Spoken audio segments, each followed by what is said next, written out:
প্রথম কথা তো সারা আমি বলবো ঢাকা শহরে যত মিডিয়া জগৎ, এই জগতে ১ নম্বর আলোচনার বিষয় হচ্ছে এই ডাকসু নির্বাচন।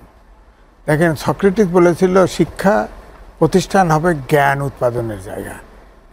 ১৯৫টা দেশ আছে, তার ১৫০ দেশ, কম বেশি ১৫০ দেশে সংগঠন আছে, ছাত্র সংগঠন, কিন্তু আমাদের মতো পলিটিক্যাল পার্টির এলি নেই কোথাও। যে কনসেপ্টটা বলা হয় যে যদি ডাকসু না থাকে, চাকসু না থাকে, তাহলে তো লিডারশিপ তৈরি হবে না। লিডারশিপ তো আমি এই জন্য বলছি, কোনো ইউরোপিয়ান দেশে তো লিডারশিপ ছাত্র থেকে তৈরি করা হয় না, কিন্তু তৈরি হয়।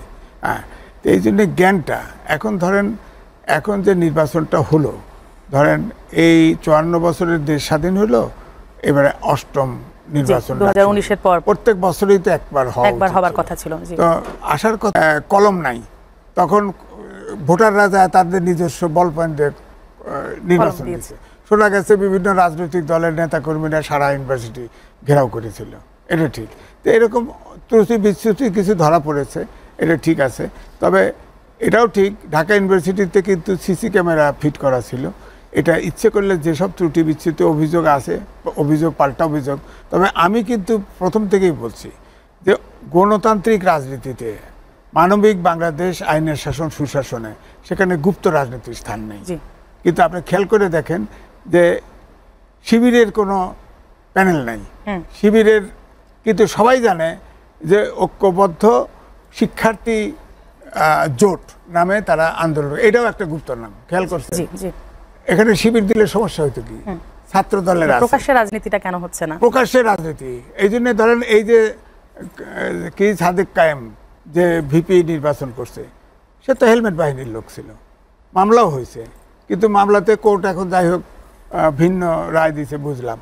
কিন্তু আমার কথা হচ্ছে যে ওপেন রাজনীতি, গণতন্ত্র চাইলে ওপেন রাজনীতিতে আসবে, আর নাহলে আন্ডারগ্রাউন্ডে চলে যান, সমস্যা নাই। তাহলে ইলেকশন দরকার নেই, আপনি ডাইরেক্ট আমস্ট্রাগলে চলে যান অথবা রক্কাটায় চলে যান, যা খুশি করেন, আন্ডারগ্রাউন্ডে যান, জেএমবি হয়ে যান, সমস্যা নাই।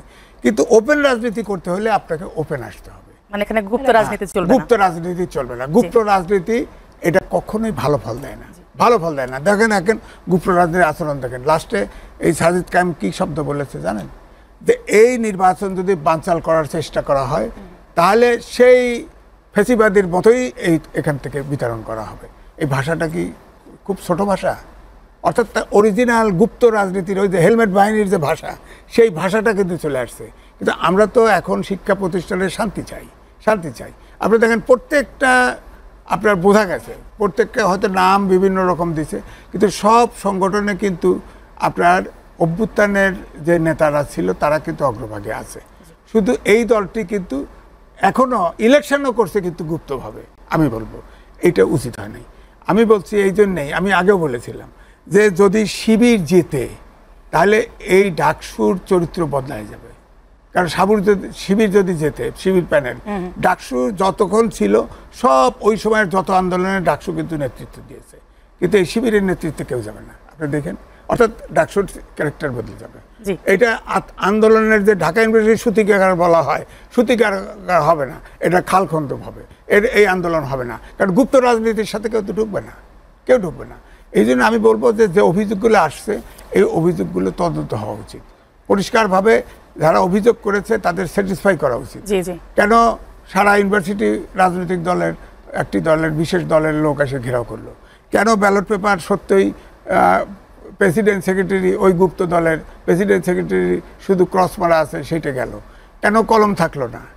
কেন কোনো হলে প্রার্থীদের প্রবেশাধিকার ছিল, কোনো হলে ছিল না? কেন হলো?